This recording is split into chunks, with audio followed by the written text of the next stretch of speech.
नमस्ते छात्रों। परशुराम की प्रतीक्षा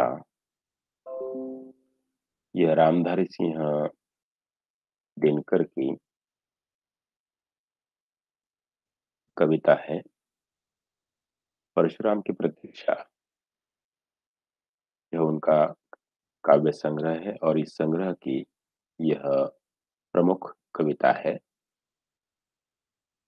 इस कविता का मुख्य विषय नेफा युद्ध के बाद की स्थिति है। चीन ने विश्वासघात करके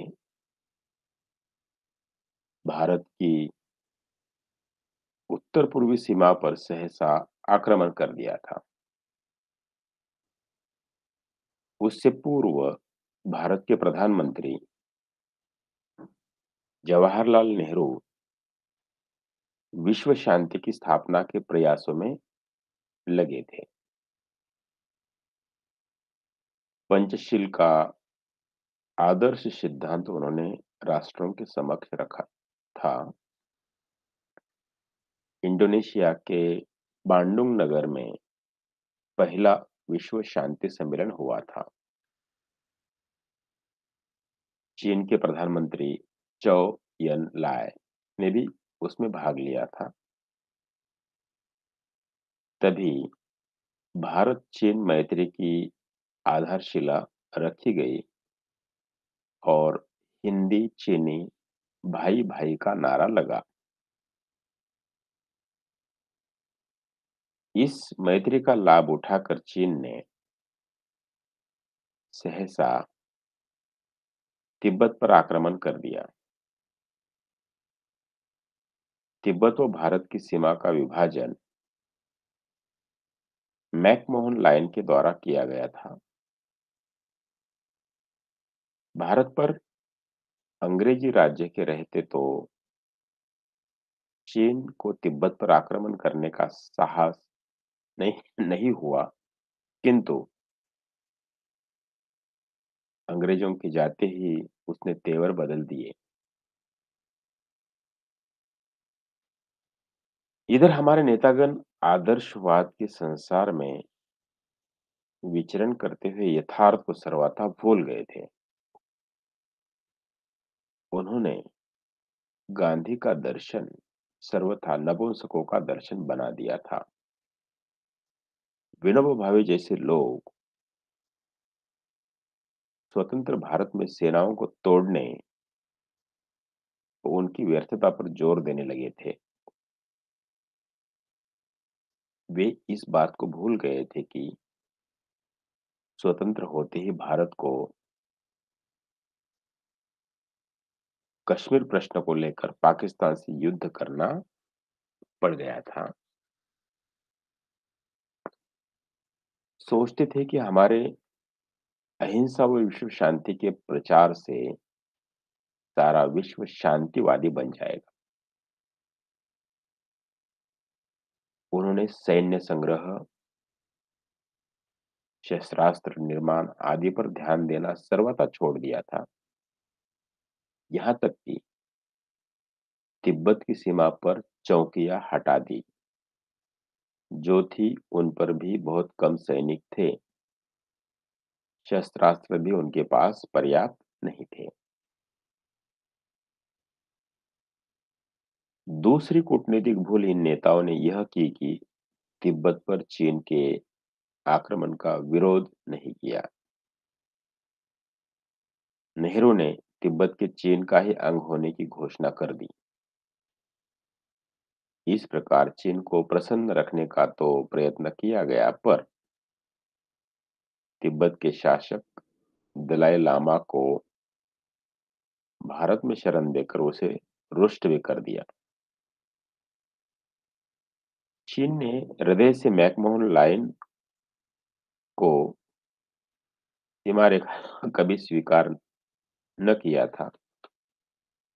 अंग्रेज जो कि कूटनीति में निपुण तथा दूरदर्शी थे, चीन की विस्तारवादी भावना को जानते थे।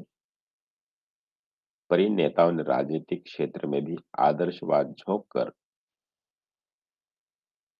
यथार्थ की उपेक्षा कर दी। कूटनीति वे जानते ही नहीं थे। इस प्रकार उन्होंने चीनी आक्रमण का अवसर प्रस्तुत कर दिया। चीन कूटनीतिज्ञ था, सामरिक मोर्चे की दृष्टि से लाभ की स्थिति में था। तिब्बत की भूमि भारत से ऊंचाई पर है। चौकियों की असुरक्षा, उस क्षेत्र में भारतीय सैनिकों की कमी, यहाँ के शासकों की नैतिक दुर्बलता आदि का लाभ उठाते हुए उसने अपने लक्ष्य की पूर्ति करके सीमावर्ती बहुत सा क्षेत्र हथिया लिया। जब तक अमेरिका, ब्रिटेन आदि राष्ट्रों से सामरिक सहायता आए, उसने एक तरफा युद्धबंदी घोषित कर दी। इधर भारत के शासक युद्ध न करने की घोषणा करके केवल बातचीत से, शांतिमय उपायों के द्वारा भारत के अधिकृत भूभाग को मुक्त कराने की बात करने लगे। ये ऐतिहासिक तथ्य ही इस कविता की रचना का प्रेरणा स्रोत है। कवि रामधारी सिंह दिनकर ये कहना चाहते हैं कि अहिंसा वो आत्मबल का आश्रय उन्हीं के लिए लिया जा सकता है जो इसका मूल्य समझते हो। जो भेड़िए व सर्प की मनोवृत्ति रखने वाले हो, उनके विरुद्ध ये सिद्धांत काम नहीं करते। गांधीवादी होने के कारण कवि चरित्र को महत्व तो देता है, तप और त्याग का आदर करता है, परंतु आवश्यकता पड़ने पर इन दोनों को ताक पर रखकर पौरुष का आश्रय लेकर दुष्टों के दमन के लिए हिंसा को भी योग्य मानता है। और इसलिए उसने परशुराम को यहाँ प्रतीक रूप में रखा है। परशुराम ऋषि पुत्र थे, आजीवन ब्रह्मचारी, तपस्वी व त्यागी थे। 21 बार क्षत्रिय राजाओं का संहार करने के पश्चात भी उन्होंने राजकीय वैभव और सत्ता का उपयोग नहीं किया। इनसे विरक्त रहे। उनमें ब्रह्म और क्षात्र दोनों तेजों का सम्मिश्रण था। कवि दिनकर परशुराम के उसी स्वरूप का आमंत्रण करते हैं। है एक हाथ में परशु, एक में कुश है, आ रहा नए भारत का भाग्य पुरुष है। परशुराम की प्रतीक्षा रचना के उद्देश्य पर अगर एक नजर डालें, तो प्रस्तुत कविता के द्वारा कवि भारतीयों की चेतना को जगाना चाहता है कि नैतिक मूल्यों की रक्षा करते हुए भी अपने राष्ट्रीय सम्मान की रक्षा के लिए हमेशा जागरूक रहना चाहिए। दुर्बलों को सताने या दूसरों के स्वत्व को हराने के लिए शारीरिक बल का आश्रय लेना सर्वथा अनुचित है, परंतु अपनी भूमि की रक्षा करने के लिए शत्रु को मुंहतोड़ उत्तर देना सामयिक कर्तव्य है। ऐसी अवस्था में हिंसा पाप नहीं है। भारतवासी इस भावना को अपने मन से निकाल ही दे, इसकी पुष्टि कवि की भूमिका में दी गई इन पंक्तियों में होती है। नेफा युद्ध के प्रसंग में भगवान परशुराम का नाम अत्यंत समीचीन है। जब परशुराम पर मातृ हत्या का पाप चढ़ा, वे उससे मुक्ति पाने को सभी तीर्थों में घूमते फिरे, किंतु कहीं भी परशु पर से उनकी वज्रमुठ नहीं खुली। यानी उनके मन से पाप का भाव दूर नहीं हुआ। तब पिता ने उनसे कहा कि कैलाश के समीप जो ब्रह्म कुंड है, उसमें स्नान करने से पाप छूट जाएगा। परशुराम हिमालय पर चढ़कर कैलाश पहुंचे और ब्रह्म कुंड में उन्होंने स्नान किया। ब्रह्म कुंड में डुबकी लगाते ही परशु उनके हाथ से छूटकर गिर गया, अर्थात उनका मन पाप मुक्त हो गया। नेफा क्षेत्र उस ब्रह्म कुंड से निकली धारा का स्थल है, जहां ब्रह्मपुत्र बहता है। वही परशुराम कुंड है जो हिंदुओं का तीर्थ स्थान है। ब्रह्मपुत्र का नाम लोहित भी है। लोहित भारतवर्ष का बड़ा ही पवित्र भाग है। पुराण काल में वहां परशुराम का पाप मोचन हुआ था। आज एक बार फिर लोहित में ही भारतवर्ष का पाप छूटा है। इसे निष्कर्ष निकाल सकते हैं कि लोहित क्षेत्र में चीनी आक्रमण के पश्चात अपनी सीमा की रक्षा के लिए भारत ने अहिंसा के भाव को तिलांजलि देकर शस्त्र बल का आश्रय लिया था, अर्थात कुठार हाथ में लिया था। तभी कवि का यह कथन संगत होता है। तांडवी तेज फिर से हुंकार उठा है, लोहित में था जो गिरा कुठार उठा है। इस कविता के शीर्षक को अगर देखें, परशुराम की प्रतीक्षा, तो रेणुका परशुराम की माता का नाम था। वह महर्षि जमदग्नि की पत्नी थी। रेणुका के जीवन की एक घटना ऐसी है कि नारी समाज के लिए वह क्षोभ का विषय हो सकती है।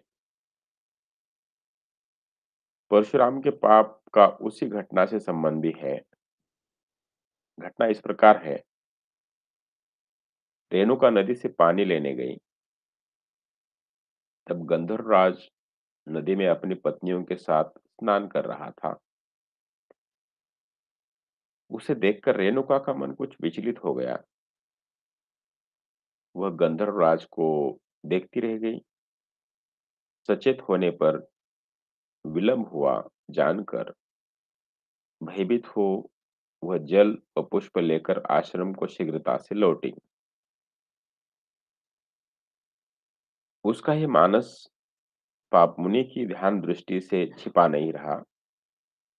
उन्होंने क्रुद्ध होकर पहले परशुराम के भाइयों को माता का वध करने की आज्ञा दी, पर उन्होंने इस आज्ञा का पालन नहीं किया। और पिता की आज्ञा से उनके प्रभाव को जानने वाले परशुराम ने यह जघन्य कार्य किया। पर आज्ञा पालन से प्रसन्न पिता के वर से उसे पुनर्जीवित भी करा दिया। बाद में हैहय वंशी कार्तवीर्य अर्जुन के पुत्रों के हाथों जमदग्नि का वध होने पर वही रेणुका पति का शव सामने रखकर परशुराम की प्रतीक्षा करती रहती है, इस विचार से कि वही इसका प्रतिशोध ले सकता था। इस कविता में नेफा ये शब्द आया है, या नेफा शब्द इस कविता से जुड़ा हुआ है। तो नेफा का अर्थ है north east frontier agency Bharat का एक उत्तर-पूर्वी राज्य है अरुणाचल। अरुणाचल जिसे उसका अर्थ उगते सूर्य का पर्वत भी कहते हैं, अरुण अच अंचल। प्रदेश की सीमाएँ दक्षिण में असम, दक्षिण-पूर्व में नागालैंड, पूर्व में बर्मा, म्यांमार, पश्चिम में भूटान और उत्तर की तिब्बत से मिलती है। यद्यपि अरुणाचल प्रदेश एक भारतीय राज्य है, लेकिन चीन राज्य के एक हिस्से पर अपना दावा दक्षिणी तिब्बत के रूप में जताता है। अरुणाचल का अधिकांश भाग हिमालय से ढका है, लेकिन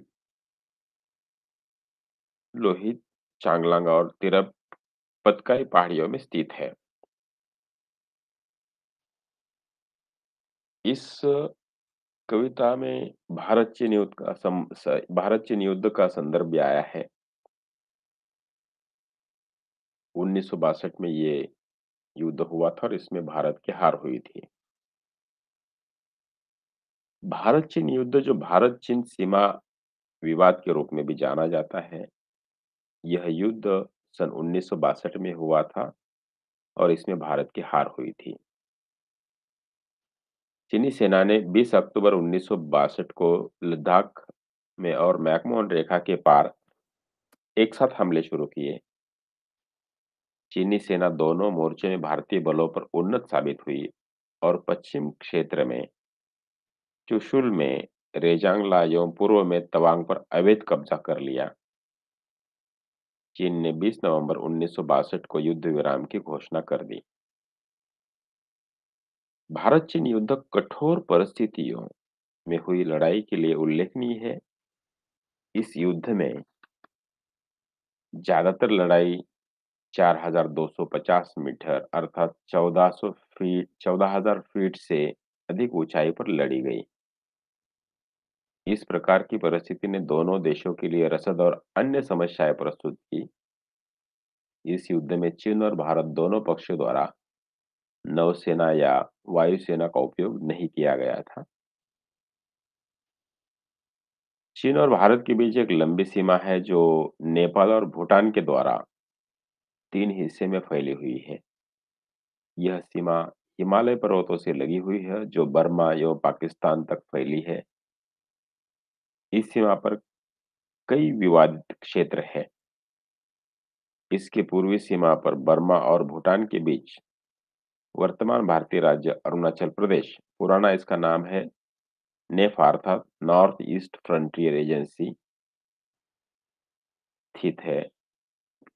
1962 के युद्ध में इसी क्षेत्र में चीनी सैनिक घुस आए थे और भारत चीन युद्ध में भारत की हार हुई थी। सिक्किम भारत पूर्वोत्तर भाग में स्थित एक पर्वतीय राज्य है।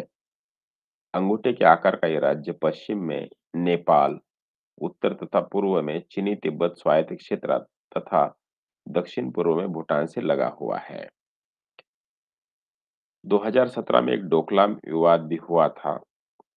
तो डोकलाम एक पठार है जिसे भूटान और चीन अपना क्षेत्र मानते हैं। डोकलाम भूटान का ही घाटी भारत के पूर्व और चीन के एदोंग काउंटी के बीच में है। 2017 का डोकलाम विवाद जो है उसमें एक सड़क निर्माण को लेकर भारतीय सशस्त्र बलों और चीन की लिबरेशन आर्मी के बीच जारी सैन्य सीमा गतिरोध को संदर्भित करता है। 18 जून 2017 को इस गतिरोध की शुरुआत हुई थी जब करीब 300 से 270 भारतीय सैनिक 2 बुलडोजर के साथ भारत चीन सीमा पार कर पीएलए को डोकलाम में सड़क बनाने से रोक दिया था। तो भारत चीन विवाद जो है अभी खत्म नहीं हुआ है, चल रहा है। और परशुराम की प्रतीक्षा ये जो कविता है रामधारी सिंह दिनकर की, तो इसका संदर्भ भी भारत चीन का युद्ध है, भारत चीन का विवाद है। और चीन की जो नीति रही है अ, उसका इसको संदर्भ है और इस कविता के माध्यम से रामधारी सिंह दिनकर ने ये बताने का प्रयास किया है कि अहिंसा जो है वो हमेशा उचित नहीं है। अपनी भूमि को बचाने के लिए उन्होंने इस कविता में हिंसा का समर्थन भी किया है और यही इसी रचना का अ, उद्देश्य भी है। बहुत-बहुत धन्यवाद छात्रों।